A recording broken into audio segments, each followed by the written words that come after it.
Several weeks ago, I posted a video on situational awareness, and I told you then that was just part one.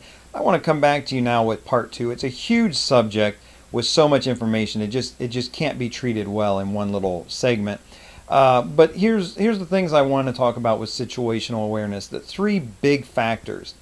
Number one, when you're talking about situational awareness, and that's knowing what's going on around you and what it is and why it's important, there's three things I want you to look at.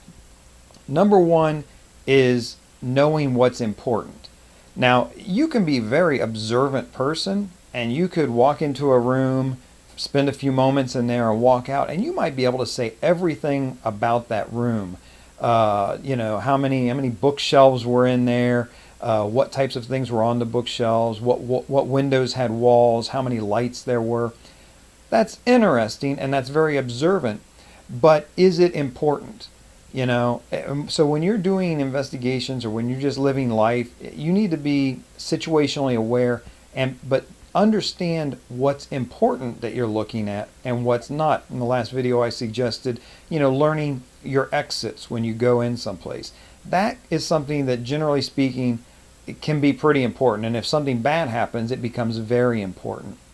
Knowing when you walk into a store that one comic example, that toilet paper is on sale, buy one get one free. Recognizing that, seeing that, that's interesting, that's observant, but it doesn't really help you with situational awareness or if there's a problem. So I want you, when you think of situational awareness, think about things that are important. What's important here? Number two, I want you to think about what's real. Because there's a difference between what's really going on, what's really here, what's really important, and what you interpret that as, or what's in your mind about it. So for example, if you see a guy walking down the street and he's got a pretty severe limp to him, you see him limping along. He doesn't have a cane, he's just got a limp. One of the things that should go through your mind is he concealing something and that's causing him to limp? Does he have, honestly, a shotgun down the leg of his pants and he's limping along? Is that real, or is that in your imagination? And situational awareness means being able to see that, notice that. Is it important? Is it real? Evaluate it and move one way or another, depending on if you're like, nope, now I see this is a legitimate limp. To be able to essentially dismiss that and focus on these other things that are important and real. Number three, with situational awareness, you need to be able to take into account the big picture, really what's going on. Tunnel vision is so easy for us and anybody who's trying to process information. It's just one of those crazy things, and you need to practice being able to look at the big picture.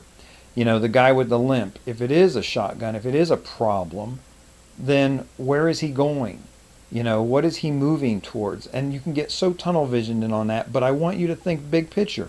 Where did he come from? Look over there. Is there a car that he might have just gotten out of? Did he come out of an apartment, out of a doorway? Be able to look at the big picture. On the streets, this is especially important because what you run into is you get focused on the individual who appears to be the threat, and you don't realize that there's also a getaway driver, that you don't realize that there are other people out there, maybe even that there's something behind you need to worry about. So situational awareness involves these three factors of what's important, what's real, and what's part of the big picture here. And I want you, when you think about situational awareness and train yourself for that, to take those things into consideration. Let me give you a little exercise here that will help you develop situational awareness. And this is kind of a fun exercise, an interesting exercise.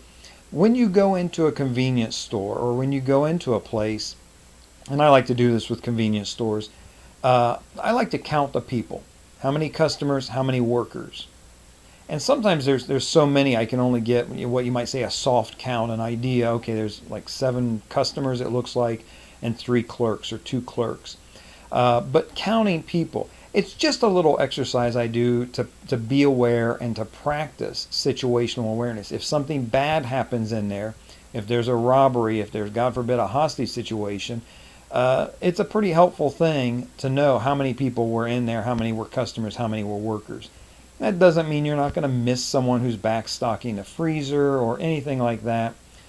But it's just when you do that, when you make that count, and when you see someone leave and you drop the count by one, someone comes in, you raise the count, it helps you be aware of what's going on around you. You don't just zone out. You're not just reading the headline on the trashy magazine that's sitting there.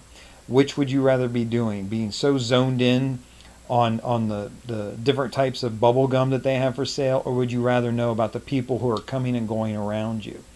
It's a million to one odds. It's never really probably going to help you to know how many people are in there, but it's a training exercise. It's a tool to condition you to be aware of your surroundings for what's important, what's real, and keeping that big picture in mind. This is Larry Kaye, shadowanyone.com. Remember, do the right thing, even if it's the hard thing.